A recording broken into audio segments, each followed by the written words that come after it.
Upheaval. Breaking Point. Chapter 41. The Last Straw.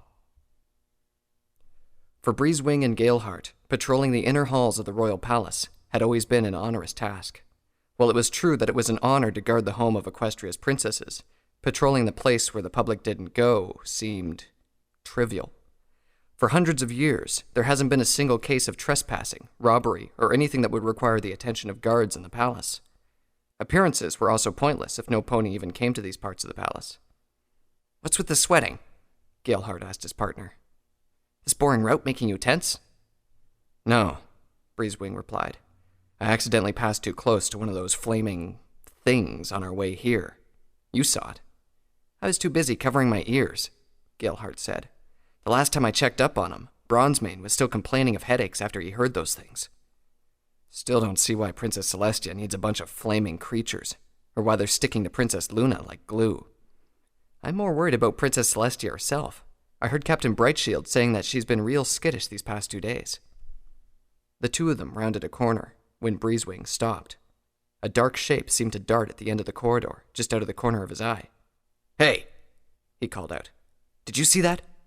"See what? I didn't see—" Before Galeheart could finish, he was suddenly flung back several feet. Worriedly, Breezewing ran over to help him up, only to discover his partner's head pierced by a shaft of wood. Galeheart's eyes stared out vacantly as Breezewing backed up. "What's going on?" Breezewing cried out. He looked around to find dark-garbed ponies all around him. Realizing that he was surrounded and caught by surprise, he could only cry out as a final attempt to warn the others before the ponies closed in. As the day came to an end for the Heartland, Luna concentrated on one of the few things she was still allowed to do in Equestria. Ever since she returned from the Barrierlands, she had been slowly stewing in her own frustration in the palace. Celestia was almost impossible to talk to, either avoiding her or refusing to say anything. It had been worse for the past 2 days. Something had happened that had Celestia incredibly distracted and worried. Luna guessed that the barrier had been breached, or it had something to do with Tirado. None of the guards were allowed to say anything about it to her, as if she was some traitorous mare who would relay any information she got to her brother. More and more, she felt like a prisoner in the Heartland.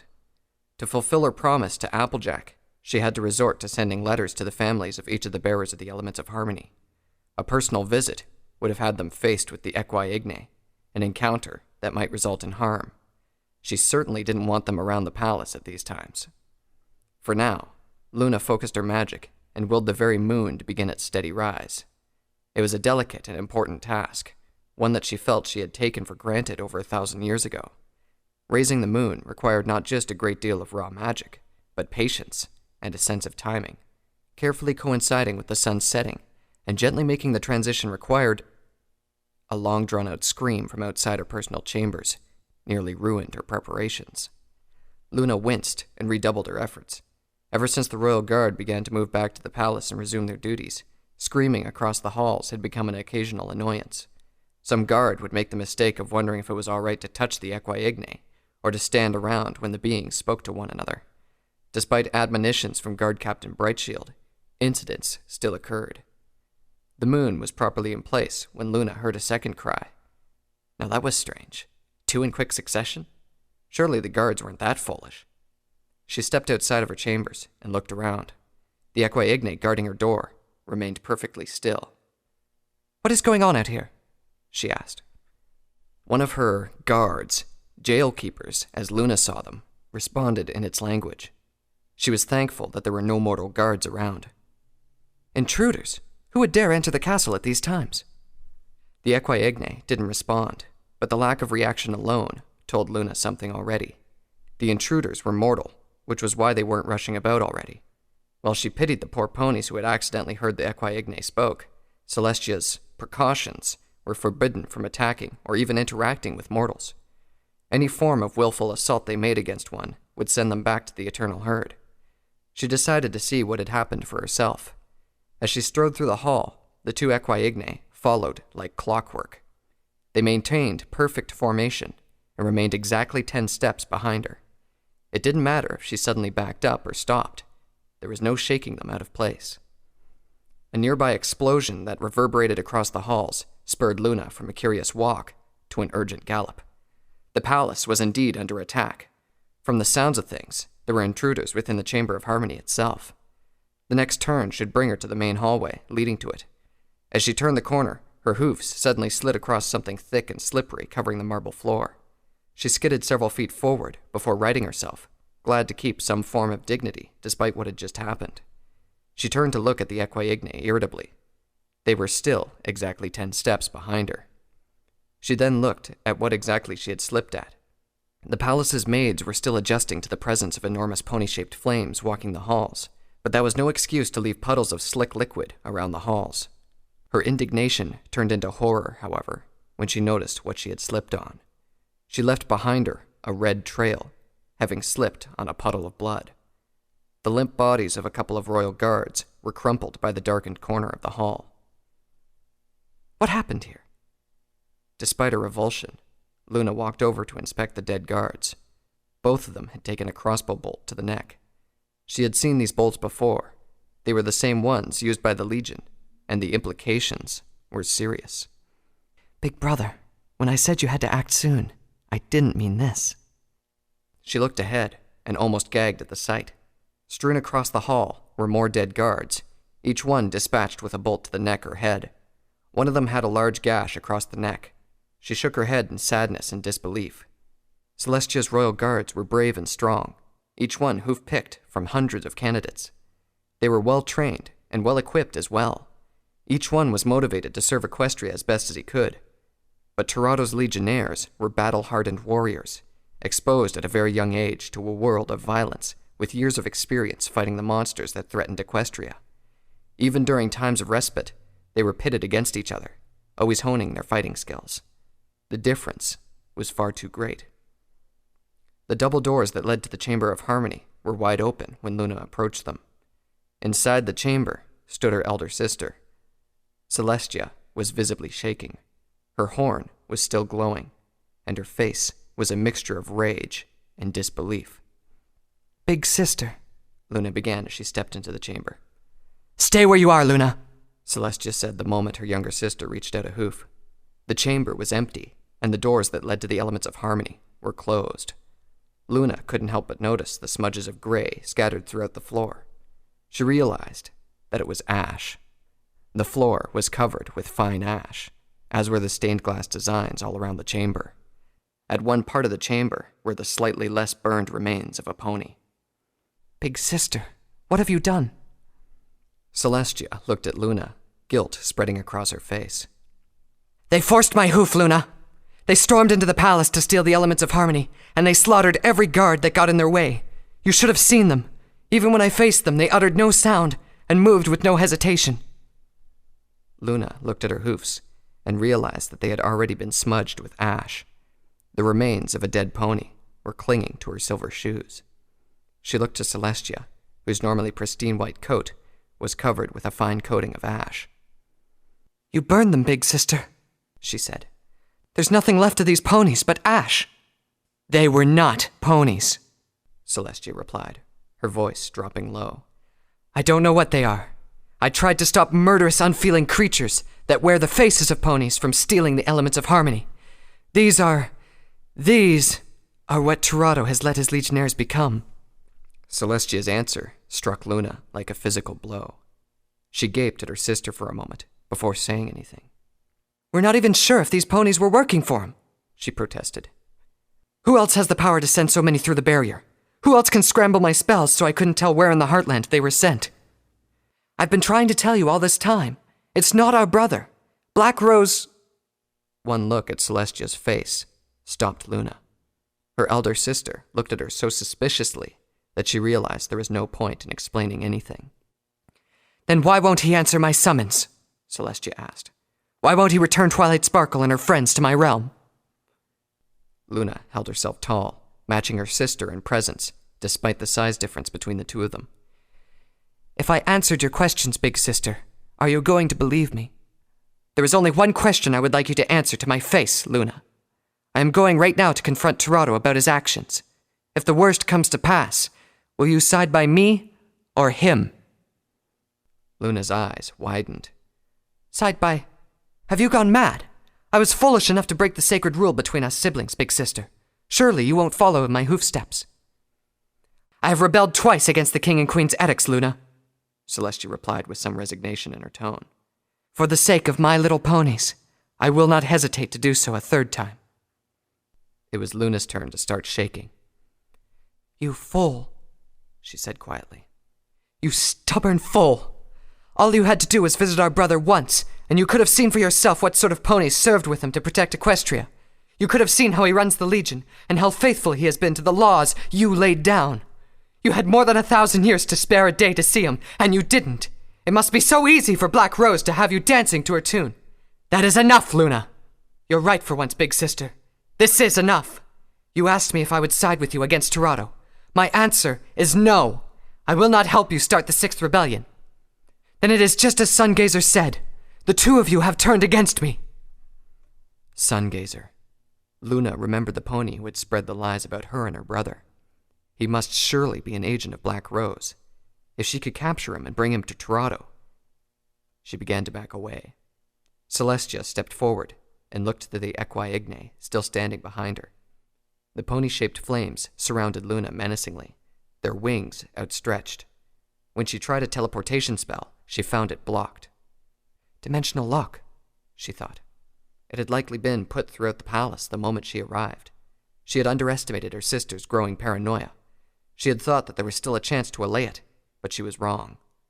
If things were to continue, she would be trapped here, unable to do anything while her two elder siblings clashed. Left with no choice, Luna threw up a defensive spell and then suddenly flapped her wings hard. She flew right through the Equi-Ignae, blocking her path to the Chamber of Harmony's exit before any pony could react. Her shield almost broke immediately as she burst through the being's fiery body. Searing pain, the blaze of otherworldly fire, washed over her from head to tail. She nearly fainted and slammed into a wall, but she managed to stay conscious and turn at the last moment. The Equi-Ignae she burst through had temporarily discorporated and was still reforming as she made a dash for it. "Stop her!" she heard her sister cry out. There was little time for Luna to think extensively. The dimensional lock spell that extended to who knows how far would prevent any pony from using teleportation spells, leaving Celestia and the Equi-Ignae as magically grounded as she was, so it all came down to flight speed. She beat her wings fiercely, making her way to Sungazer's quarters. She hoped to capture the pony and then escape to the Barrierlands to find out more from him. To her horrified surprise, the door to Sungazer's room was open, and the guards stationed by them were dead. All she could do was fly by swiftly, but she saw the bloodstains on the bed and expected the worst. The pony intruders had made a stop here.